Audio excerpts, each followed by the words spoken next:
اعوذ باللہ من الشیطان الرجیم بسم اللہ الرحمن الرحیم السلام علیکم ورحمۃ اللہ وبرکاتہ۔ مجلس اتحاد المسلمین کے اراکین اسمبلی، میئر گریٹر حیدرآباد مجلس بلدیہ، اراکین بلدیہ، صدر و معتمدین مجلس اتحاد المسلمین، محبان مجلس اتحاد المسلمین، میرے نوجوان ساتھیوں اور پس پردہ بیٹھ کر سننے والی میرے زدہ اور ماں اور بہنوں، عزیزان ملت اسلامیہ، جلسے حالات حاضرہ کے عنوان سے مجلس اتحاد المسلمین کی جانب سے ان جلسوں کا انعقاد عمل میں لایا جا رہا ہے، اور میں یہ سمجھتا ہوں کہ آج کے اس کثیر اجتماع سے اگر میں اس عظیم شخصیت کو خراج عقیدت نہ پیش کروں جس نے اپنے زندگی کے 102 سال گزارے اور جس نے اپنے فرقے داؤدی بہرا کے لوگوں کو نہ صرف مکمل تعلیم یافتہ بنایا بلکہ ایک نئی سوچ اور فکر ہم تمام کو دی۔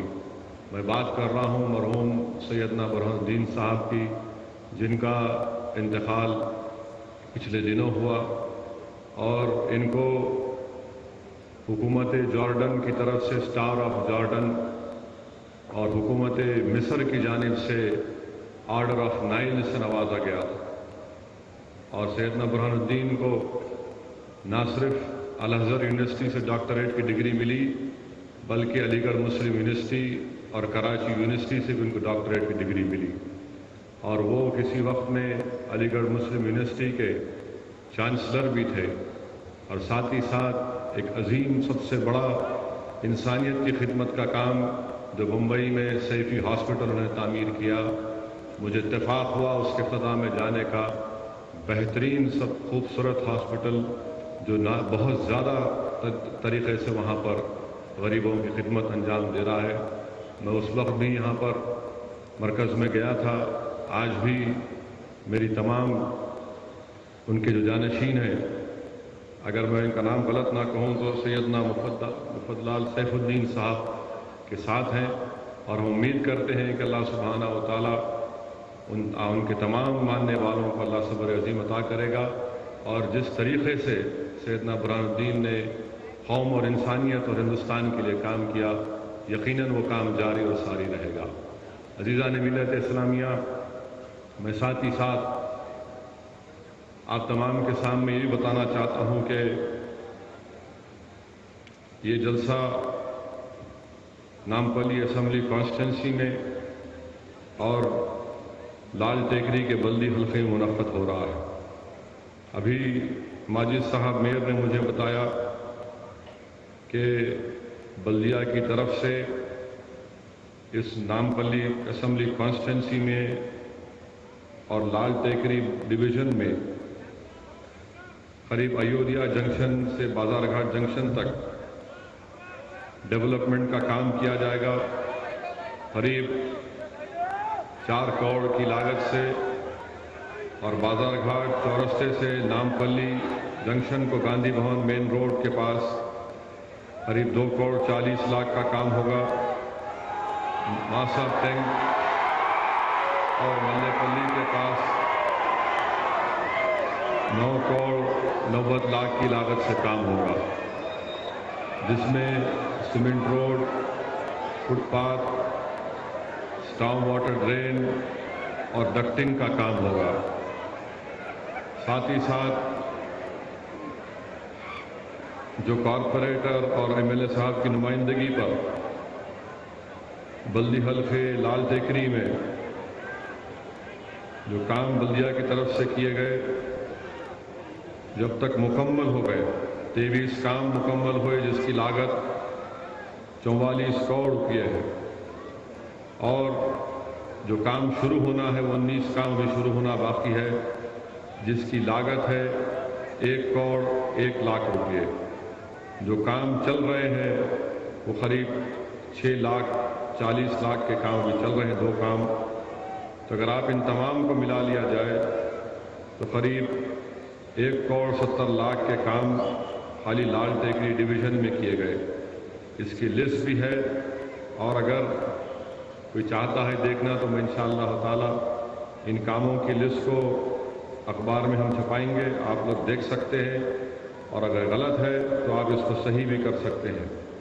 ساتھ ہی ساتھ جو واٹر ورکس کی آبرسانی کی طرف سے جو کام کیے گئے، خاص طور سے آج میں قریب 3 گھنٹے صبح میں لال ٹیکری ڈویژن میں دورہ کیا اور کافی زیادہ وقت بازار گھاٹ کے علاقے میں دورہ کرنے کا موقع ملا، جہاں پر یقیناً میں اس بات کو مانتا ہوں کہ پینے کی پانی کی قلت ہے، اور اس سلسلے میں جو نمائندگی عوام کی طرف سے دی گئی وہ یہ ہے کہ سیور لائن جو بازار گھاٹ میں ہاؤس نمبر 11/4/180 میں، یہاں پر انشاءاللہ تعالی ان تمام سیور لائنوں کے ایک ہفتے کے اندر پورے بازار گھاٹ کے صاف کیا جائے گا، اور ساتھ ہی ساتھ جو واٹر سپلائی فیڈر مین ہے اس کو بھی ری ماڈل کیا جائے گا۔ بازار گھاٹ میں پورے علاقے میں جو ڈرینیج لائن ڈالی گئی وہ کافی پرانی ہے، اس کو نئی ڈالنا پڑے گا، اور ساتھ ہی ساتھ ڈرینیج لائن کے ساتھ اسٹارم واٹر ڈرین کو بھی ڈالنا بہت ضروری ہے، اور ڈرینیج لائن پرانے ہو جانے کی وجہ سے اور اسٹارم واٹر ڈرین نہیں ہونے کی وجہ سے بہت زیادہ تکلیف کا باعث بن رہی ہے۔ انشاءاللہ تعالی ایک 60 لاکھ کا ایسٹیمیٹ بنایا گیا ہے نئی ڈرینیج لائن ڈالنے کے لیے، اور جو لو واٹر پریشر ہے 11/4/260، اور پھر نئی چینج آف جنکشن کرنا ہے 11/4/240 کے پاس، پھر پانی کی لائن MS ٹینٹ ہاؤس کے پاس بڑھانا ہے، ری ماڈلنگ آف سیور لائن ہے 11/4/330 سے لے کر 11/4/333 تک۔ MLA صاحب اپنی فنڈ سے انشاءاللہ تعالی وہ 3-4 کام اور بوسٹر کو ڈالنے کا کام کروائیں گے۔ یہ بھی لسٹ میرے پاس ہے انشاءاللہ تعالی جو کام ہوئے 2010 اور 11 میں، 11، 12، 12، 13 میں، یہ تمام انشاءاللہ تعالی اخبار میں ہم دلائیں گے اور کوئی بھی اس کو چیک کر سکتا ہے۔ اور الحمدللہ یہاں پر آپ کی مسجد کا جو مسئلہ تھا، MLA صاحب اور مقامی مجلس کے تعاون اور خاص طور سے مسجد کمیٹی کا بہت بڑا رول ہے، اور ایک عظیم الشان بڑی مسجد یہاں پر تعمیر کی جا رہی ہے۔ میں نے اس کا پلان دیکھا، میری اللہ سے دعا ہے کہ اللہ سبحانہ و تعالی غیب سے اس مسجد کا کام کروا دے، اور جو نیک ارادے اور جو پلان اس کا بنایا گیا ہے اس سے زیادہ عظیم الشان اللہ سبحانہ و تعالی اپنے گھر کو تعمیر کروا دے۔ عزیز دوستو، ساتھ ہی ساتھ مختلف نامپلی کے سمجھ حلقے جات میں مجلس کی نمائندگی پر بہت زیادہ حد تک ان تمام بلدیہ کے کاموں کو لیا گیا ہے۔ میں مانتا ہوں اس بات کو کہ ابھی بھی بہت سے کام ہونا باقی ہے، مگر آپ دیکھ سکتے ہیں کہ پچھلے 4-4.5 سال میں اراکین بلدیہ رکن اسمبلی کی نمائندگی پر یہ کاموں کو پک اپ کیا گیا۔ اب جو موضوع جو میں آپ کے سامنے رکھنے والا ہوں، جس کا ذکر ابھی ممتاز احمد خان صاحب نے اپنی تقریر میں کیا، جس کا ذکر جناب احمد پاشا قادری صاحب نے اپنی تقریر میں کیا، وہ یہ ہے کہ مجلس اتحاد المسلمین کا کیا کنٹریبیوشن رہا، مجلس اتحاد المسلمین نے کیا کام کیا۔ میرے عزیز دوستو، کیونکہ آج کے اس جلسے میں ایک کثیر تعداد نوجوانوں کی ہے، اور نوجوانوں کے لیے بہت ضروری ہے کہ وہ مجلس اتحاد المسلمین نے کیا کام کیا اس کو سمجھے۔ آج اگر آپ میرے نوجوان دوستو، اگر آپ سارے ملک پر نظر ڈالیں گے، ہر جگہ سے ایک ہی شکایت آئے گی کہ ہم سے انصاف نہیں کیا جا رہا ہے، شکایت آئے گی کہ ہم کو ہمارا حصہ نہیں مل رہا ہے، شکایت آئے گی کہ ہم سے پولیس والے ناانصافی کرتے ہیں، شکایت آئے گی کہ ہم کو دہشت گردی کے جھوٹے مقدموں میں ڈالا جا رہا ہے، شکایت آئے گی کہ جہاں پر ہمارے محلے جات ہیں وہاں پر ترقیاتی کام نہیں کروائے جاتے، شکایت آئے گی کہ ہمارا کوئی پرسان حال نہیں ہے۔ عزیز دوستو، مگر انہی شکایت کرنے والوں سے اگر آپ پوچھیں گے کہ بتاؤ تم کو کہاں پر امید کی کرن نظر آتی ہے، تم کو کہاں پر یہ نظر آتا ہے کہ یہاں کے کس جگہ کے مسلمانوں نے اپنی تہذیب اور تمدن کو زندہ رکھا، اپنے اتحاد کو زندہ رکھا، اپنی کلچرل آئیڈینٹیٹی کو زندہ رکھا، تو وہ انہی شکایت کرنے والوں کی طرف سے آپ کا آواز آئے گی کہ ہاں سرزمین ہندوستان پر اگر ایک کوئی جگہ ہے تو وہ سرزمین دکن ہے، جہاں پر تمام غریب لوگوں نے، ذمہ دار لوگوں نے، علماؤں نے، سب نے مل کر اجتماعی طور پر جستجو کی اور محنت کی، اور مجلس اتحاد المسلمین نے وہ کارنامہ انجام دیا کہ ہماری شناخت کو، جو تمام ہندوستان کے دیگر ریاستوں میں ہماری شناخت ختم ہو کے رہ گئی، یہ کام سب سے بڑا کنٹریبیوشن مجلس اتحاد المسلمین کا۔ دوسرا کام میرے نوجوانوں، جس وقت مجلس اتحاد المسلمین کا احیا کیا گیا، پولیس سیکشن کے اس پرآشوب دور کے بعد جس میں 1.5 لاکھ سے زائد مسلمانوں کا قتل عام ہوا، مجلس اتحاد المسلمین کا جب دوبارہ احیا کیا گیا تو وہی جیال غریب مسلمان تھے جو مجلس اتحاد المسلمین کو مضبوط کرنے کے لیے نکلے تھے۔ دنیا نے سمجھا کہ یہ پاگلوں کی اور جاہلوں کی جماعت ہے جو ایسے پرآشوب دور میں دوبارہ مسلمانوں کی ایک سیاسی جماعت کی بات کر رہے ہیں، مگر میرے عزیز دوستو، 55 سال پہلے جو ہمارے بزرگوں نے قربانیاں دیں، جو ہمارے بزرگوں نے قربانیاں دیں، جیل کی صحبتیں برداشت کی، محنت کی، جستجو کی، اگر آج ہم اس مقام پر آئے ہیں تو یہ تمام کا تمام ان لوگوں کی محنت اور جستجو رہی۔ اس زمانے میں اتنے بڑے جلسے مجلس اتحاد المسلمین کے نہیں ہوتے تھے۔ میں نے اپنے بزرگوں سے سنا، آج بھی اس زمانے کے لوگ زندہ ہیں، وہ ضعیف ہو چکے ہیں، مگر جب وہ اس جلسوں کو دیکھتے ہیں تو ان کی آنکھوں میں پانی بھر آ جاتا ہے۔ وہ ان کو وہ زمانہ بھی یاد آتا ہے جب 55 سال پرانا زمانہ، جب مجلس اتحاد المسلمین کے جلسے منعقد ہوتے تھے تو شروعات کے دور میں کوئی لائٹ نہیں دیتا تھا تو کوئی جلسے میں شرکت نہیں کرتا تھا۔ ایسا وقت بھی تھا میرے نوجوانوں جب عبدالواحد اویسی لوگوں کے درمیان میں ٹہل کر تقریر کرتے تھے، کیونکہ لوگ ڈرتے تھے لاؤڈ اسپیکر کا کنیکشن دینے کے لیے۔ محنت اور جستجو کرتے گئی مجلس اتحاد المسلمین اور کاروان آگے بڑھتا گیا۔ پہلے مجلس اتحاد المسلمین نے بلدیہ کے انتخابات میں حصہ لیا، اور مجلس اتحاد المسلمین نے کیا کہا کہ ہندوستان کی جمہوریت ایک پارلیمانی جمہوریت ہے، اور ہندوستان کا دستور ہم کو اس بات کی اجازت دیتا ہے کہ ہم الیکشن میں حصہ لیں۔ آپ کو میں بتا رہا ہوں کہ اگر ہندوستان کے دیگر ریاستوں میں اگر مسلمان پسماندہ ہیں یا وہاں پر تکالیف ہے تو میرا ماننا یہ ہے کہ اس جگہوں پر، ان علاقوں میں لوگوں نے سیاست سے وابستہ ہونے سے بہت دیر کر دی۔ یقیناً وابستہ ہوئے، مگر آزادی کے بعد 1950 سے پہلے بڑی بڑی تنظیموں نے اعلان کر دیا تھا کہ ہم سیاست میں حصہ نہیں لیں گے۔ میرے نظر میں ہو سکتا ہے کہ اس پر بحث ہو سکتی ہے، مگر میرا ماننا یہ ہے کہ وہ جو فیصلہ لیا گیا تھا، اور پھر کئی برسوں کے بعد جب ہم نے سمجھا کہ نہیں، جس پر ہم نے بھروسہ کیا تھا کہ ہاں یہ ہمارے مسائل کو حل کرو گے، ان لوگوں نے ہمارے مسائل کو حل کرنے کے بجائے ہمارے مسائل کو اور پیچیدہ کر دیا۔ مشکلات کے دور کا آغاز ہو گیا۔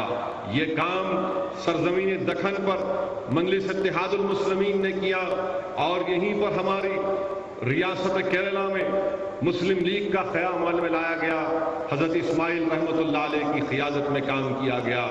آج آپ نظر اٹھا کر دیکھیے کہ چاہے کیرلا ہو یا پھر حیدرآباد یا آندھرا پردیش ہو، یہاں پر مسلمانوں کا ایک مرکز سیاسی ہے، یہاں پر مسلمانوں میں ایک اتحاد ہے، یہاں کے مسلمان باشعور ہیں۔ یقیناً ہمارے مسائل ہیں، بہت سے مسائل ہیں، مگر اگر آپ تقابل کر لیں گے یہاں کے اور پھر دوسرے ریاستوں کا تو آپ کو نظر آئے گا، فرق نظر آ جائے گا۔ آج آپ دیکھیے کہ ہر میدان میں مجلس اتحاد المسلمین کام کر رہی ہے۔ 55 سال پہلے مجلس اتحاد المسلمین کے ان عظیم جیالے سپاہیوں نے بڑی بڑی قربانیاں دی، جیل کو گئے، کبھی ان پر چاقوں سے حملہ کیا گیا، کبھی لٹوں سے مارا گیا، کئی مہینے جیل میں رہنا پڑا، کبھی کسی کو 11 مہینے جیل میں رہنا پڑا تو کبھی کسی کو بجر کی جیل میں 2 مہینے رہنا پڑا۔ مختلف جگہوں پر تکالیف اٹھائے، محنت کی، جستجو کی، پسینہ بہایا، خون بہایا، اپنی جانوں کی قربانی دی، تب جا کر آج مجلس اتحاد المسلمین کو یہ مقام ملا۔ یاد رکھو نوجوانوں، دنیا میں کوئی چیز بغیر محنت کے، بغیر جستجو کے، بغیر قربانی کی حاصل نہیں ہوتی۔ جو نوجوان اپنی جوانی اللہ کی راہ میں قربان کرنے کے لیے تیار ہو جائے گا، جو قوم اور ملت کے لیے وقت دے گا، جو پسینہ بہائے گا اور جہاں پر ضرورت پڑے گی اپنا خون بہائے گا، تو یقیناً اس نوجوان کی جوانی کامیاب رہی۔ اگر کوئی نوجوان اپنی جوانی صرف کسی اور راہ میں اور ان تمام بھٹکے ہوئے راستوں پر گزارتا ہے تو یاد رکھو وہ قوم ترقی نہیں کر سکتی۔ میرے بولنے کا منشا اور مقصد ایک ہی ہے کہ یہ تمام چیزیں آپ کے سامنے رکھو نوجوانوں، تاکہ تم لوگ مستقبل و قوم کا آپ کو لے کر آگے بڑھنا ہے۔ آج بتائیے جو کام مجلس نے تعلیم کے میدان میں کیا، مخالفین مجلس اتحاد المسلمین تو انگلیاں بڑی اٹھاتے ہیں۔ میں ان سے پوچھنا چاہتا ہوں کہ میرے بھائی ذرا یہ تو بتاؤ کہ کیا تم نے کوئی 2 کمرے کا اسکول قائم کیا؟ ذرا مجھے یہ تو بتاؤ کہ کیا تم نے کوئی بینک قائم کیا؟ کیا تم نے کوئی انجینئرنگ اور میڈیکل کالج قائم کیا؟ آج مجلس اتحاد المسلمین اسرا دواخانہ چلاتی ہے، اویسی ہاسپٹل چلاتی ہے۔ ہم جانتے ہیں ہم کیسا چلاتے ہیں ان دواخانوں کو، کروڑوں روپے کا خرچہ ماہانہ اس میں آتا ہے، مگر ہماری کوشش کیا ہے کہ کارپوریٹ سٹائل کے دواخانے پر نہیں چلاتے، بلکہ اتنا فائدہ ہو جائے کہ دواخانہ چلے، نقصان میں نہ چلے۔ آج جو کام ان تمام شعبے جات کو مجلس اتحاد المسلمین کر رہی ہے، مخالفین مجلس تو دور کی بات، کوئی سیاسی جماعت اس ریکارڈ کو پیش نہیں کر سکتی۔ بنیادی تعلیم میں مرحوم قائد سالار ملت نے اس اسکیم کا آغاز کیا جس کے تحت جتنے گورنمنٹ کے اردو میڈیم مدارس ہیں ان کو مضبوط کرنے کا کام مرحوم قائد سلطان صلاح الدین اویسی نے آغاز کیا۔ آپ کو جان کر خوشی ہوگی کہ اب تک اس میں ہزاروں کی تعداد میں غریب گھرانوں کے بچے اور بچیاں اس اسکیم سے فائدہ اٹھائے۔ آل ان ون گائیڈ جو SSC کا امتحان ہونے جا رہا ہے، یہ مجلس اتحاد المسلمین نے اس کو بنایا۔ نہ صرف حیدرآباد بلکہ پوری ریاست کے مختلف علاقے جات میں اس آل ان ون کو بانٹا جاتا ہے۔ یہ مجلس اتحاد المسلمین کا کارنامہ عظیم دوستو کہ ہر میدان میں صرف مجلس ووٹ نہیں لیتی، مجلس کہتی ہے کہ ووٹ ضرور لینا ہے اپنی سیاسی جماعت کو مضبوط کرنے کے لیے۔ ووٹ بھی مجلس اتحاد المسلمین کو آپ نے دیا، دعاؤں سے جماعت کو مضبوط کیا، اپنی محنتوں سے جستجوؤں سے تمام عمارتیں آپ کی سامنے ہیں۔ یہ کارنامہ مجلس اتحاد المسلمین کا عزیز دوستو، یقیناً ہمارے سامنے بہت سے مسائل ہیں، یقیناً آج مسلمانوں کو شک کی نظر سے دیکھا جاتا ہے، آج مسلمانوں کی حب الوطنی کو شک کیا جاتا ہے۔ مجھے افسوس اس بات کا ہوتا ہے عزیز دوستو کہ مجلس اتحاد المسلمین اگر مہاراشٹرا میں جانا چاہتی ہے تو مہاراشٹرا میں ہم نہیں آ سکتے، اگر ہم اتر پردیش جانا چاہتے تو اتر پردیش نہیں آ سکتے۔ آپ اندازہ لگائیے کہ میں ایک ہندوستان کے دستور پر حلف لیا ہوں اللہ کے نام پر، مگر میں مومرا نہیں جا سکتا۔ مومرا میں جلسے کے پرمیشن کے لیے ڈالا جاتا ہے تو مومرا میں کس کی حکومت ہے؟ کوئی شیو سینا BJP کی حکومت نہیں ہے، وہاں پر کانگریس اور راشٹروادی کی حکومت کہتی ہے کہ مومرا حساس علاقہ ہے، یہاں پر آپ جلسہ نہیں کر سکتے۔ کیا یہ توہین نہیں ہے مسلمانوں کی کہ اچانک یہ حساس علاقہ بن جاتا ہے؟ نہ وہاں پر کوئی گڑبڑ، اور مجبوراً ہم کو کورٹ میں جانا پڑتا ہے، اور مجھے امید ہے کہ انشاءاللہ تعالی ہائی کورٹ ہم سے انصاف کرے گا۔ ہم اتر پردیش جانا چاہتے تھے، اتر پردیش کو جانا چاہتے تھے، اتر پردیش کو ہم جانا اعظم گڑھ کو جا رہے تھے۔ پہلی اور دوسری تاریخ کو اعظم گڑھ کا پروگرام 1 مہینہ پہلے اعلان ہو گیا تھا کہ مجلس کا پروگرام اعظم گڑھ میں ہوگا۔ 2 دن آج وہاں کے مقامی SP نے کہہ دیا کہ نہیں، ہم پرمیشن ریجیکٹ کرتے ہیں۔ آخر کیا بات ہے؟ آخر ایسی کون سی بات ہو گئی جو تم مجلس اتحاد المسلمین کو سننا نہیں چاہتے؟ کیا ہم اس ملک کے وفادار نہیں ہیں؟ کیا ہم اس ملک کے لیے خطرہ ہیں؟ کیا ہم اس ملک سے کبھی غداری کی؟ ارے ہمارے خون میں بسا ہوا ہے وفاداری۔ ہمارا دین ہم کو سکھاتا ہے کہ جس ملک میں رہو اس سے وفاداری کرو، اس کو مضبوط کرو، بلکہ حب الوطنی تو ہم کو سکھائی گئی۔ کسی مذہب کا جز نہیں ہے، حب الوطنی تو ہمارے مذہب نے سکھایا۔ کون سے مذہب نے سکھایا بتاؤ سوائے دین اسلام کی، جس نے کہا کہ تم جس ملک میں رہتے ہو اس کی عزت کرو، اس کو مضبوط کرو، اور ہم پہ شک کیا جاتا ہے۔ افسوس ہوتا ہے ان لوگوں کے ان فیصلوں پر۔ اگر میں مومرا جاتا ہوں تو کیا نقصان ہو جائے گا؟ کس کو تکلیف ہوگی؟ یقیناً میں جاؤں گا تو وہاں پر کانگریس اور راشٹروادی پر تنقید کروں گا۔ کیا مجھے اختیار نہیں ہے تنقید کرنے کا؟ کیا مجھے اختیار نہیں ہے کہ میں حکومت کے ظلم کی داستانیں بیان کروں؟ آج وہاں پر مہاراشٹرا میں بھوک ہڑتال بیٹھتے ہیں برقی کی قیمتوں کے خلاف سنجے نروپم. اگر میں یہ کہوں تو غلط نہیں ہوگا کہ سنجے نروپم جو آج کانگریس کا لوک سبھا کا ممبر ہے وہ کسی زمانے میں شیو سینا کا ممبر تھا. یہی سنجے نروپم تھا جو شیو سینا کے وہ بال ٹھاکرے زندہ باد کے نعرے مارتا تھا.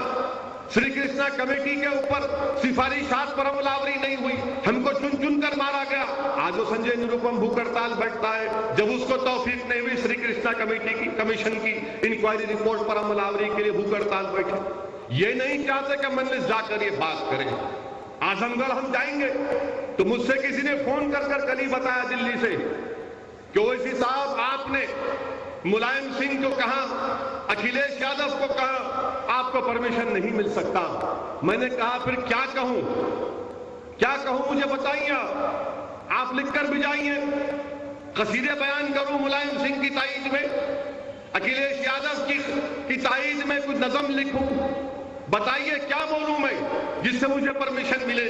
تو بولے نہیں, آپ نے ملائم سنگھ کے بارے میں ایسا کہا, اکھلیش کے بارے میں ایسا کہا. ارے میں نے کہا یہ جمہوریت ہے, میں کسی کے بارے میں بھی کہہ سکتا ہوں, میں کسی کے اوپر بھی تنقید کر سکتا ہوں. اگر کسی کو تکلیف ہو تو مجھے اس کی پرواہ نہیں ہے. قانون ہے ڈیفامیشن کا, کیس ڈالو مجھ پر, کرمنل ڈیفامیشن کا سوٹ ڈالو. اگر میں غلط کہہ رہا ہوں تو کیا فریڈم آف ایکسپریشن تمہارے لیے اور میرے لیے نہیں ہے؟ تم جو چاہو بولتے رہو گے اور ہم پلٹا کے جواب دیں گے تو تم کو تکلیف ہوتی. یہ مزاج, یہ غرور اور تکبر کا شکار ہو گئی ہے مہاراشٹرا میں کانگریس اور راشٹروادی کانگریس, اور اتر پردیش میں سماج وادی پارٹی. ملائم سنگھ کے پیر زمین پر نہیں ہیں, آسمان پر ہیں. ملائم سنگھ یہ خواب دیکھ رہے ہیں کہ الیکشن ہوگا تو میں وزیر اعظم بنوں گا. نہیں ملائم سنگھ انشاءاللہ تعالی, نہ تم وزیر اعظم بنو گے نہ وہ ظالم موذی وزیر اعظم بنے گا. ہندوستان کی عوام سیکولر ہے, ہندوستان کے عوام سیکولر ہے, وہ ایسے ظالموں کا ساتھ نہیں دے سکتے. اگر میں موذی کے خلاف بول سکتا ہوں تو کیا میں ملائم سنگھ کے خلاف نہیں بول سکتا ہوں؟ کون سا قانون ہے ہندوستان کا جو مجھے روکتا ہے موذی کے خلاف بولنے سے اور مجھے روکتا ہے ملائم سنگھ کے خلاف بولنے سے؟ کیا بات ہے؟ کیا یہ جمہوریت ہے؟ کیا یہ جمہوریت ہے کہ آپ ایک رکن پارلیمان کو اتر پردیش میں داخل ہونے نہیں دیتے؟ مہاراشٹرا کے 2 ضلعوں میں نہیں جا سکتا, دھولیا نہیں جا سکتا, میں مالیگاؤں نہیں جا سکتا, ناسک ضلع کو نہیں جا سکتا. عجیب و غریب قانون ہے کہ ہر 2 مہینے کو لگا آ جاتا کہ نہیں آپ ابھی نہیں آ سکتے. پہلے بولے کہ نہیں شب معراج ہے, پھر بولے رمضان ہے, پھر بولے کہ نہیں 15 اگست ہے, اس میں بیچ میں بولے کہ گنیش کا تہوار ہے. ارے سب نکل گیا مگر پھر بھی آج بھی نہیں جا سکتے. یہ کیا کر رہے ہیں آپ؟ کیا حکومت ہند کو دیکھنا نہیں چاہیے؟ جو لوگ سیکولرزم کی بات کرتے, کہاں کا سیکولرزم ہے یہ؟ تم سیکولرزم کی بات کرتے ہو مگر تم میں اور نریندر مودی میں کوئی فرق نہیں ہے. ملائم سنگھ, میں اتر پردیش کو جاؤں گا انشاءاللہ تعالی, دنیا کی کوئی طاقت مجھے روک نہیں سکتی. میں جاؤں گا اور اتر پردیش میں اعظم گڑھ میں کھڑے رہ کر جو بات مجھے کہنا ہے وہ کہہ کر آؤں گا انشاءاللہ تعالی. اور میں آپ سے کہنا چاہوں گا کہ جو میں اتر پردیش میں ہفتے کے دن جو جلسہ عام تھا اعظم گڑھ میں سنجر پور میں, وہ انشاءاللہ تعالی کل تفصیل سے چل کر گھوڑے میں بیان کروں گا. ملائم سنگھ کو تکلیف ہوئی, اکھلیش یادو کو تکلیف ہوئی کہ میں انہیں ان کے بارے میں کہا. میں کہنا چاہ رہا ہوں کہ کل تم سنو تمہارے بارے میں کیا بولوں گا. ایک ایک چیز کھول کر بیان کروں گا. یہ اپنے آپ کو نیتا جی کہنے والوں, تم میری نظر میں نیتا نہیں ہو, تم فرقہ پرست ہو. تم میں اور مودی میں کوئی فرق نہیں ہے ملائم سنگھ. اور اگر تم کو تکلیف پہنچتی ہے تو یقیناً تکلیف پہنچنی چاہیے, کیونکہ جو بربریت اور ظلم کے مظاہرے تمہاری حکومت نے کی اتر پردیش میں, وہ تم کو اس کا خمیازہ بھگتنا پڑے گا. اور یاد رکھو سماج وادی پارٹی کے لوگوں, کل جب پارلیمنٹ کا الیکشن ہوگا میں جاؤں گا اتر پردیش کو, تم جو کرنا ہے کر لو, یا تو تم کو میری جان دینا پڑے گا یا پھر میں وہاں پر جاؤں گا. میں تمہارے سامنے ٹھہر کر بولوں گا کہ تو ظالم ہے, تو فرقہ پرست ہے, اور اتر پردیش کے مسلمانوں سے کہوں گا کہ مظفر نگر میں جو 100 سے زائد ہماری بچیوں کی عصمت ریزی کی گئی، جمہوری انداز میں تم ملائم سنگھ سے اس کا بدلہ دو، اس کی جماعت کو تباہ کرو، اس کی جماعت کو کمزور کرو۔ کوئی ٹھیکہ لے کے نہیں رکھے ملائم سنگھ، کوئی ٹھیکہ لے کے نہیں رکھے ملائم سنگھ۔ نریندر مودی جلسہ کر سکتا ہے اتر پردیش میں اور اسد الدین اویسی اتر پردیش کو نہیں آ سکتا؟ یہ کون سا قانون ہے؟ یہ ان کی میچ فکسنگ ہے، یہ ان کی میچ فکسنگ ہے۔ ملائم سنگھ ایک زمانے میں ایک پہلوان سے سنا دنگل میں کشتی لڑتے تھے، تو میں ان کی زبان میں بول رہا ہوں، ملائم سنگھ تم اور نریندر مودی نورا کشتی کر رہے ہو، نورا کشتی کر رہے ہو تم لوگ۔ جہاں مودی جا کے تقریر کرتا، اس کے 2 دن کے بعد آپ کا جلسہ۔ اب پرسوں تو دونوں ایک ہی دن تقریر کرے، پرسوں تو دونوں ایک ہی دن تقریر کرے۔ موزی اپنی تقریر میں بولا کہ میرے پیچھے باپ اور بیٹے پڑ گئے۔ موزی تو سن لے، ہم اس باپ اور بیٹے کے پیچھے پڑیں گے، تیرے پیچھے تو پڑے ہی پڑے، تیرے پیچھے تو پڑے ہی پڑے، تجھے چھوڑنے والے نہیں ہیں انشاءاللہ تعالی۔ جو کام گجرات میں ہوا 2002 کے بارے میں بولتے کہ 2002 کو بھول جاؤ، 2002 کے بعد سے اب تک کوئی فساد نہیں ہوا۔ کیا بات ہے یہ؟ کیا بات ہے کہ 2002 میں ہو اس کو بھول جائیں؟ کل بولیں گے بابری مسجد کو بھول جاؤ، کل بولیں گے مہاتما گاندھی کے قتل کو بھول جاؤ۔ باپو کو کس نے مارا تھا؟ کس نے مارا تھا؟ یہی خاکی چڈی سنگ پریوار کی ذہنیت رکھنے والے گوڈسے نے مارا تھا۔ کیا ہم باپو کی قتل کو بھول جائیں؟ اگر 2002 کو بھولنے کی بات کر رہے ہو تو پھر کیا مہاتما گاندھی کے قتل کو بھول جائیں گے؟ کیا 6 دسمبر کو بھول جائیں گے؟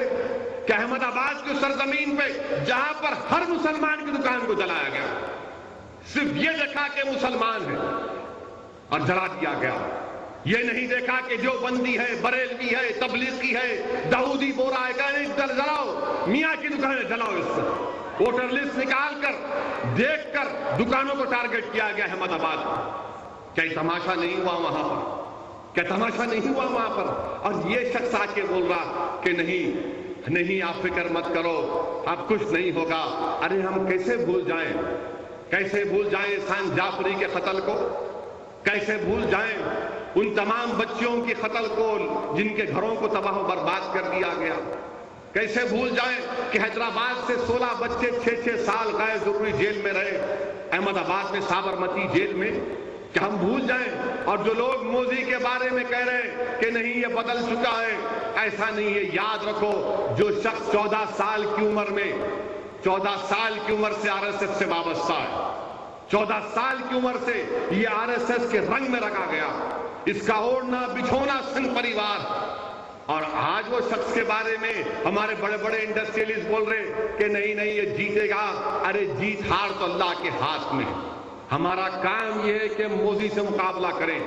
ہندوستان کا کنسٹیٹیوشن، ہندوستان کا آئین ہم کو اس بات کی اجازت دیتا ہے کہ ہم فرقہ پرست طاقتوں سے مقابلہ کریں۔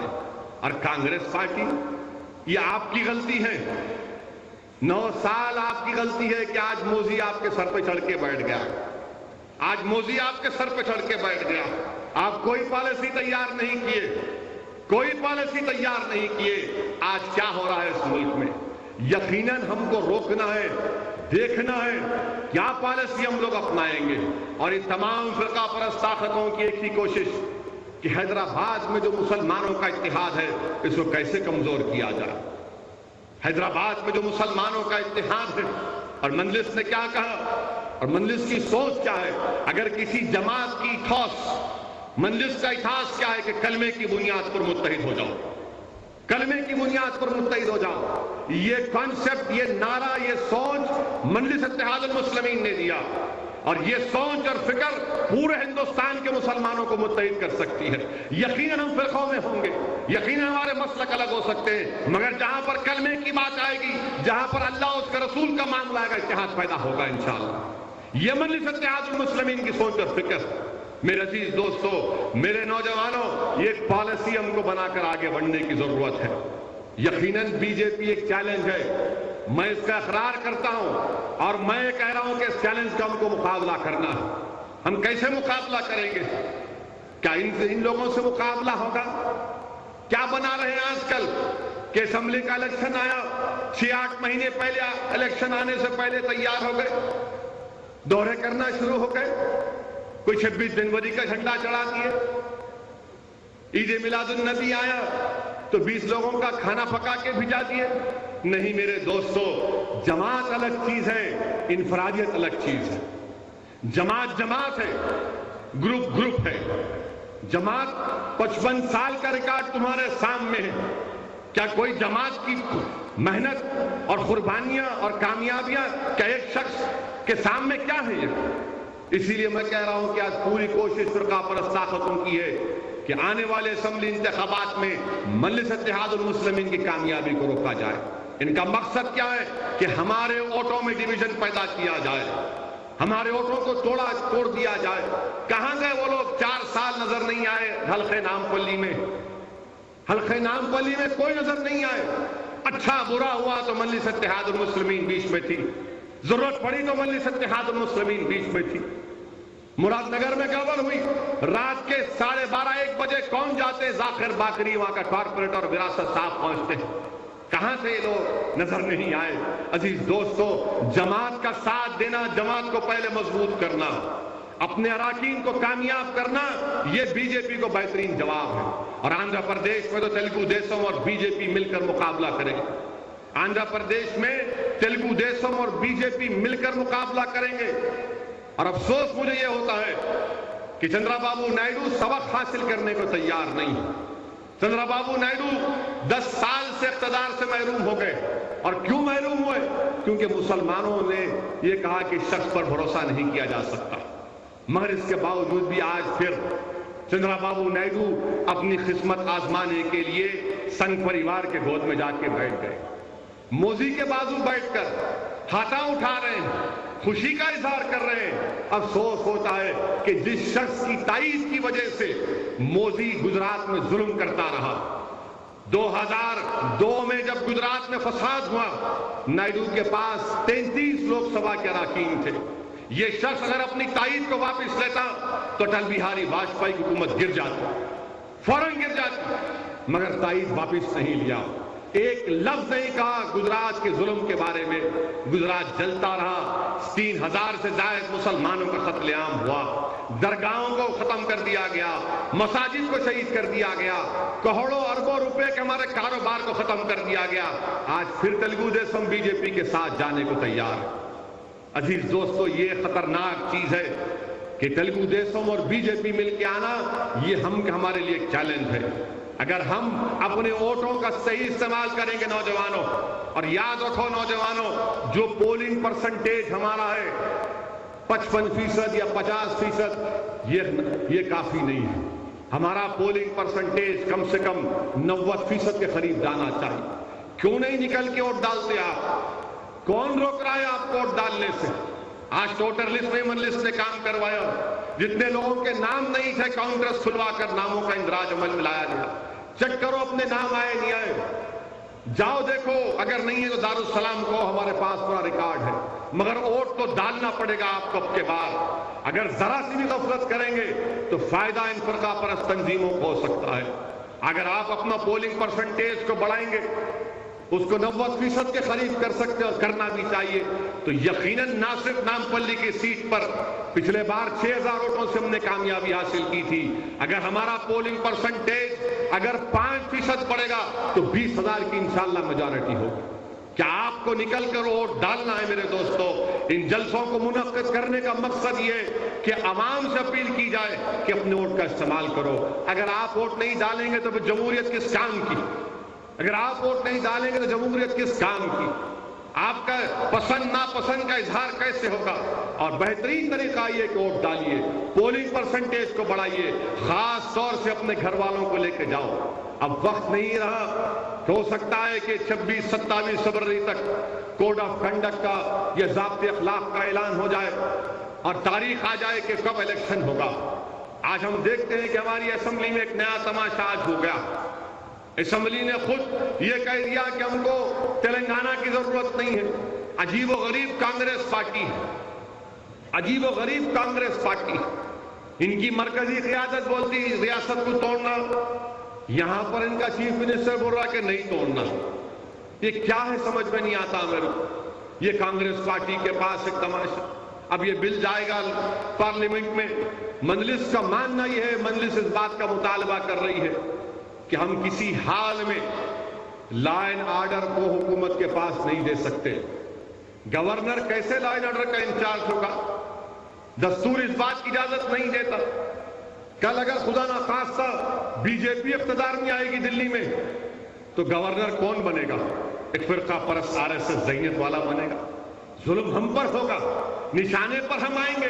کیا کانگریس پارٹی کو اس کا خیال نہیں ہے کہ ہم پر ظلم کرانا چاہتے ہیں, اسی لیے لا اینڈ آرڈر گورنر کے پاس رکھنا چاہتے ہیں؟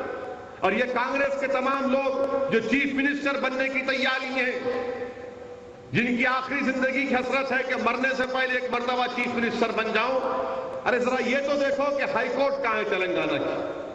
کیوں نہیں تلنگانہ کی علیحدہ ہائی کورٹ بناتے؟ اور یہ کون سی بات ہے کہ کامن کیپٹل, جوائنٹ کیپٹل, دنیا کا کوئی ملک کا دارالحکومت دوسرے ملک میں نہیں ہے. ہندوستان کی کوئی ریاست کا دوسری ریاست دارالحکومت نہیں ہے, کیپٹل نہیں ہے. یہ کیسا بل ہے جو یہ کہہ رہا ہے کہ حیدرآباد جو ہے تلنگانہ کا بھی کیپٹل, آندھرا کا بھی کیپٹل؟ ارے میرے بھائی یہ قصہ کیا ہے؟ ایسا لگ رہا کہ حیدرآباد پھنس گئی رضیہ گنڈوں میں حال ہو گیا کہ ان کا بھی مطالبہ حیدرآباد ہمارا, ان کا بھی مطالبہ حیدرآباد ہمارا. ارے پھر میرا کہاں گیا حیدرآباد؟ میرا حیدرآباد کہاں پر گیا؟ میرا حق حیدرآباد پر کہاں پر گیا؟ یقیناً حیدرآباد کا ہندوستان سب کا ہے, اس پر سب کا حق ہے. مگر یہ بولنا کہ نہیں حیدرآباد دونوں کا کیپٹل ہوگا, یہ کہاں سے نظیر نکالی آپ نے؟ کیوں نکالی نظیر؟ یہ کیا ضرورت تھی؟ آپ پارلیمنٹ میں بل لے کر آئیے اور کہیے کہ نئی ریاست کا دارالحکومت فلاں جگہ پر ہوگا. کون روکتا ہے آپ کو؟ آپ بل نہیں لے کر آتے, اس میں ذکر نہیں کرتے. اور ہمارے تلنگانہ کے کانگریس کے لیڈر جو ہیں, ان کی آخری حسرت ہے کہ مرنے سے پہلے یا تو لنگڑتے پرائم منسٹر بن جاؤں یا بھاگ کے جا کے کرسی پہ بیٹھتا. عجیب و غریب حال ہے. ان کو جا کر پارلیمنٹ میں ملے میرے سے پچھلے پارلیمنٹ کے سیشن میں سینٹرل ہال میں بیٹھا ہوا تھا. آ کر ایک کے بعد ایک سب بول رہے ذرا ہماری سفارش کر دو, ہمارا ساتھ دے دو, ہم آپ کا یہ کر دیں گے, فلاں کر دیں گے. میں بولا بھائی دیکھو اب تک 12 لوگ آ کے ملے. تو بولے ہاں 12 ہو گئے. ملا 13واں نام بھی ہے. بولے کون سا 13واں نام؟ ملا میں ہوں. ارے کیا خواجہ کا لنگر ہے, بانٹ رہے سو بانٹیں گے؟ چیف منسٹر کی کرسی ہے یا کوئی آپ ایک دیکھ کھول دیا, آؤ بیٹا کھاؤ, بوٹی لو, بریانی لو, لے کے جاؤ گھر کو. عجیب و غریب ماحول ہے. ارے جو مسئلہ سامنے حیدرآباد کا, جو مسئلہ سامنے جس کا اثر تلنگانہ پر پڑے گا, جس کا اثر سب جگہ پر, اس کی فکر نہیں ہے. ارے نہیں بعد میں دیکھ لیں گے. بعد میں نہیں دیکھ سکتے, بعد میں ہونے والی چیز نہیں ہے. میں ہر جلسے میں اسمبلی میں ہمارا اراکین اسمبلی صاف اور واضح طور پر کہا کہ اگر بل ایسی حال میں آئے گا جو ایوان اسمبلی نہیں آئے گا تو مجلس اس کی تائید نہیں کرے گی. میں وزیر اعظم سے ملا, کانگریس کے صدر سے ملا, ہوم منسٹر سے ملا, صدر جمہوریہ کو 2 یا 3 بار ہم لیٹر بھیجائے. ذمہ دار لوگوں کو کہا کہ دیکھو مت کرو, یہ ہم تائید نہیں کر سکتے. ہم پارلیمنٹ میں ترمیمات پیش کریں گے انشاءاللہ تعالی. اور اگر گورنر کو اختیارات دے رہے ہیں تو یاد رکھو اسد الدین اویسی پارلیمنٹ میں کھڑے ہو کر پکارے گا کہ اس کو دستوری ترمیم کی ضرورت ہے. سمپل میجارٹی سے نہیں کر سکتے لا اینڈ آرڈر کو آپ. ہندوستان کے دستور میں لا اینڈ آرڈر جو ہے وہ basic structure of the constitution. کیسے ہاتھ لگائیں گے اس کو آپ؟ کہ کانگریس پارٹی ایسا سمجھ رہی ہے کہ سب کو خوش کر دیں گے؟ ایسا نہیں ہو سکتا. اگر کام ہو تو سیدھا ہو, تو کوئی کام مت ہو, چل رہا ہے چلنے تو ایسی. مگر آج نہ کانگریس کے پاس کوئی جواب, نہ تیلگو دیسم تو بیچاری پریشان ہے 10 سال سے, سمجھنے میں نہیں آ رہا اس کو. اور یہ نظر آ رہا کہ نہیں اب موزی کے بینڈ باجے میں وہی براتی بن کے اقتدار کی کرسی پہ بیٹھ جاؤں گا. چندرا بابو نائیڈو صاحب, آپ کا ظلم ہم کو یاد ہے, آپ کی بی جے پی کی تائید ہم کو یاد ہے. اسی لیے آندھرا پردیش کی عوام نے آپ پر بھروسہ نہیں کیا, نہ 2004 میں کیا, نہ 2009 میں کیا, نہ انشاءاللہ تعالی 2014 میں کریں گے. نہ انشاءاللہ تعالیٰ 2014 میں کریں گے. اور چندرا بابو نائیڈو کی کوشش کیا ہے کہ 7 اراکین اسمبلی کو کیسے ہرایا جائے.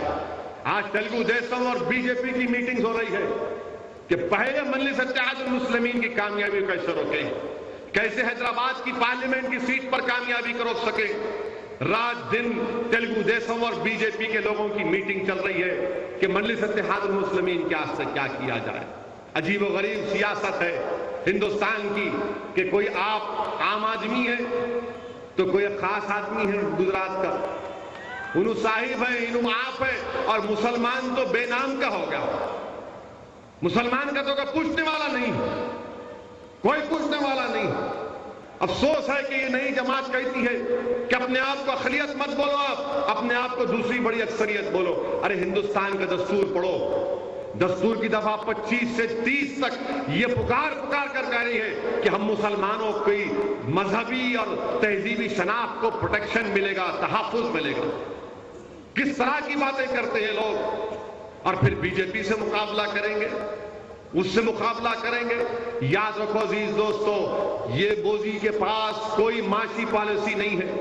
یہ شخص بولتا کہ ہر ریاست میں بلٹ ٹرین لگائیں گے.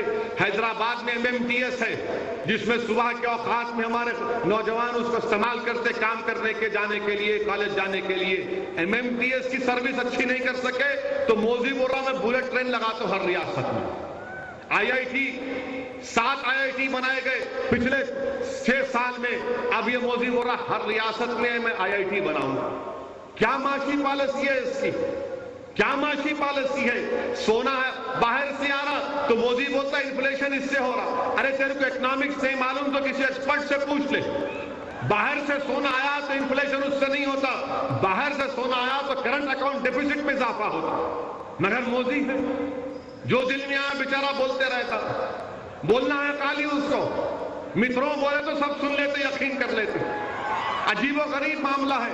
اور ایسا شخص ہندوستان کا وزیر اعظم بننے کی خواہش کر رہا ہے جو ایک لڑکی کے عشق میں دیوانہ ہو گیا.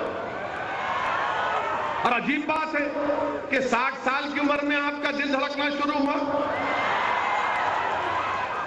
کیونکہ 2000 کے قریب کا واقعہ ہے, 2002 یا 30 کے بعد کا واقعہ ہے شاید. عجیب و غریب, آپ کو اتنے سال نہیں دل دھڑکا آپ کا. اور حیرت کی بات یہ کہ جو ٹیررسٹ کی یونٹ ہے ATS, احمد آباد کو آپ آرڈر دیے. ATS کو بولے کہ انہوں کہاں جا رہے دیکھو, کہاں بیٹھے دیکھو. اگر آپ کبھی وہ سنے ہوں گے ریکارڈڈ کنورسیشنز تو اس میں آواز ہے امت شاہ کی طرح, نہیں معلوم انہوں ہے یا نہیں ہے. انہوں بول رہے صاحب پوچھ رہے انہوں کیا کھائے, صاحب پوچھ رہے کہ کہاں بیٹھے, صاحب پوچھ رہے کہ انہوں کو پلین میں بیٹھ کے جا رہے, تم بھی پلین میں بیٹھ جاؤ. ارے یہ آدمی جو بات کرے کہ بولتا کہ ہندوستان کو مضبوط بنانا ہے, بارڈرز کو مضبوط بنانا ہے, دہشت گرد گھس کے آ جا رہے, پاکستان کو جواب دینا ہے. ارے آپ نے جو ATS بنایا کس لیے بنایا تھا, ٹیررسٹ کو روکنے کے لیے یا پھر آپ کی چمچا گیری کرنے کے لیے. عجیب و غریب ہے. یہ ہندوستان کا وزیر اعظم بنے گا جو لوگوں کے گھر میں نہیں بلکہ ان کے کمروں میں جھانک رہا. کیا ایسا شخص ہندوستان کا وزیر اعظم بن سکتا ہے؟ بتاؤ بی جے پی والوں, کیا یہ بات جھوٹ ہے یا سچ ہے؟ یہ جو تم نے ٹیپ ریکارڈ کروایا ہے صحیح ہے یا غلط ہے؟ اس پر کوئی بات نہیں کرتے بی جے پی والے, خاموش بیٹھے رہتے ہیں. ذکیہ جعفری سے انصاف کب ملے گا ذکیہ جعفری کو؟ گجرات کی جیلوں میں آج بھی 10% IPS آفیسر جیل میں ہیں. کیوں؟ ان کے اشاروں پر ناچے تھے, ان کی اشاروں پر گولیاں چلائے تھے, ان کے اشاروں پر ظلم کیے تھے. کورٹ نے ان کو انصاف دلایا. آج وہ تمام کے تمام جیل میں پڑے ہوئے ہیں. ونزارا کون ہے؟ DG ونزارا کیوں جیل میں ہے؟ بتاؤ بی جے پی والوں. یہ شخص ایسی ذہنیت کا آدمی ہے کہ احمد آباد میں جتنی درگاہیں تھیں پورے ختم ہو گئے. بروڈا میں روڈ وائڈنگ ہوئی, جو پرانے درگاہیں تھے پورا زمین دوست کر دیا. وہ ہندوستان کا وزیر اعظم بنے گا. میں گیا تھا بروڈا, میں دیکھا ہوں اپنے آنکھوں سے بروڈا میں کہ جب مقامی مسلمانوں نے 2006 کے قریب احتجاج کیا تو ان پر گولیاں چلائی گئی. ہم لا کر اویسی ہاسپٹل میں ان کا علاج کرائے تھے. یہ شخص وزیر اعظم بنے گا جس کے نس نس میں, جس کی سوچ اور فکر میں مسلمانوں سے نفرت بھری ہوئی ہے. آج وہ لباس پہن رہا ہے کہ ان کے چمچے آ رہے، کوئی لا کے اس ناچنے والے کو ملاتے، کوئی لا کے اس کو ملاتے، کوئی اس کو ملاتے۔ ارے میرے بھائی، یہ تمام ناٹک ہے، یہ دھوکہ دینے کی کامیں ہیں۔ اور یاد رکھو، جیسے جیسے الیکشن قریب آئے گا، بہت سے چہرے سامنے آئیں گے، بہت سے چہرے سامنے آئیں گے۔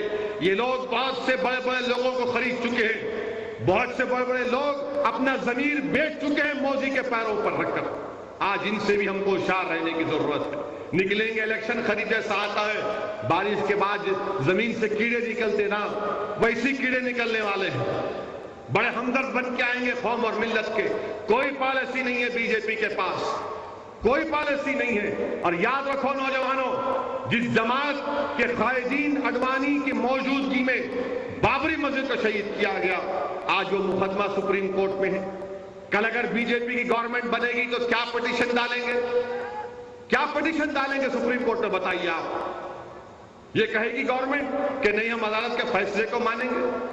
یہ کہے گی گورنمنٹ کہ غلط تھا فیصلہ ہائی کورٹ کا، آپ خود سوچ لو اور فیصلہ کر لو۔ یہ بی جے پی کا۔ اور پھر گوا کو نریندر مودی گیا تو وہاں پر بولا کہ گوا واحد ریاست ہے جہاں پر یونیفارم سول کوڈ۔ کیا ضرورت تھی یونیفارم سول کوڈ کی بات کرنے کی؟ اتر پردیش میں گورکھپور میں جلسہ ہوا، جلسے سے پہلے، مودی کے تقریر سے پہلے کیا کیا ہمارے خلاف نہیں بولا گیا، کیا کیا ہمارے خلاف نہیں بولا گیا؟ کیوں نہیں میڈیا ان تمام چیزوں کو ظاہر کرتا؟ کیوں نہیں میڈیا لکھتا کہ مودی کے تقریر سے پہلے وہاں کا ایم پی کتنی زہر بھرا مسلمانوں کے خلاف، کیا کیا نہیں کہا گیا ہمارے بارے میں؟ دہشت گردی کا الزام لگایا گیا، سب چیز ہم پر لگایا گیا، مگر انہوں آئے تو کہا نہیں نہیں نہیں، انہوں تو سب کو ساتھ لے کے چلنا چاہ رہے۔ کہاں ساتھ لے کے چلنا چاہ رہے؟ کدھر ساتھ لے کے چلنا چاہ رہے؟ عزیز دوستو، اس شخص کو پہچانو۔ ہٹلر کے بعد اگر کوئی ایسا شخص دیکھنا ہے تو اس کو دیکھ لو، اس کو دیکھ لو۔ میگلو مینیاک جو بولتے ہیں انگریزی میں، یہ شخص ہے۔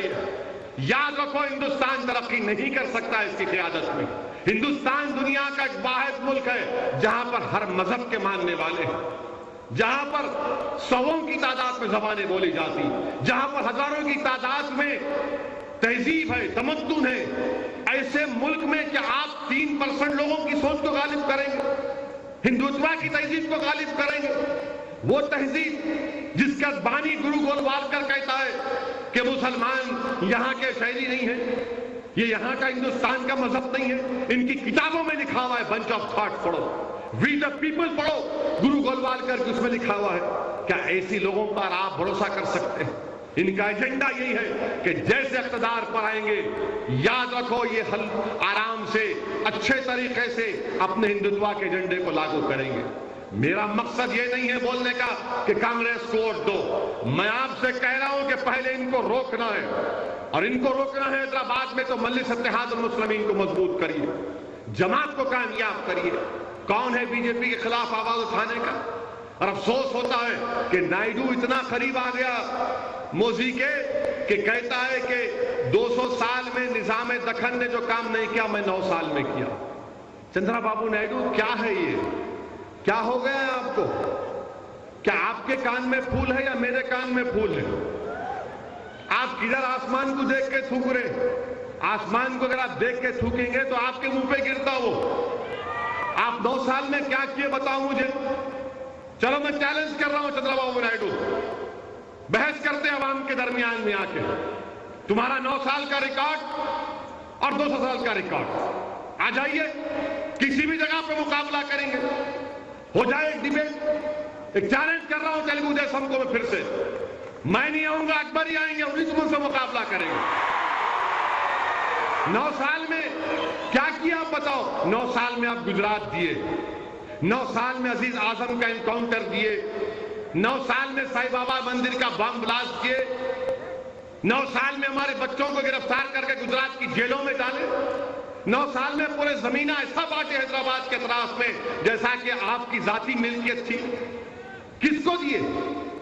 ہائی ٹیک سٹی کی بات کرنے والوں، جس شخص کو تم نے بل کلنٹن کے بازو بٹھایا، وہ راملنگا راجو کی تو کو دھوکہ دیا۔ کیسا بٹھایا آپ نے اس شخص کو؟ جو تمہارے بازو بیٹھا اور ہزاروں کی تعداد میں نوجوانوں کو چونا لگا دیا. آپ بولتے حیدرآباد 9 سال میں نے کیا کیا؟ کچھ نہیں کیا حیدرآباد کو 9 سال میں آپ نے. 200 نظام نے کیا کیا؟ ارے گنڈی پیٹ، حمایت ساگر، اسمبلی کی بلڈنگ میں جو کھڑا رہ کے تم بول رہے نائیڈو، وہ بھی تو نظام نے بنایا. وہ آپ کے خاندان نے تو نہیں بنایا تھا. آپ چتور سے آئے تھے، کپم سے آئے تھے، اور آپ کی پہچان آپ کے سسرے سے ہوئی ہے تو پہلے کون جانتا تھا آپ کو؟ آج آپ کھڑے رہ کے بول رہے کہ 9 سال میں نے یہ کیا. کیا کیا 9 سال میں آپ نے؟ بتاؤ مجھے. اگر اتنا کیا آپ تو پبلک کیوں ہرا دیا آپ کو؟ اگر اتنا کیے تو کیوں ہار گئے آپ؟ باوجود اس کے کہ 2009 میں پورے اخبارات آپ کے ساتھ تھے، پورے اخبارات آپ کے ساتھ، اس کے باوجود بھی ان کو شکست ہوئی. بہرحال میرے عزیز دوستو، بتانے کا مقصد یہ ہے کہ مجلس اتحاد المسلمین کو مضبوط کریے. میں نہیں رہوں گا، اس زمین کی غذا بنوں گا، کبھی نہ کبھی تو ایک دن جانا ہے، مگر اس سوچ کو زندہ رکھو نوجوانوں. یہ جماعت تمہاری ہے. جتنے فرقہ پرست طاقت کے وہ نہیں چاہتے کہ مجلس اتحاد المسلمین مضبوط بنے. یہ جماعت آپ کی ہے.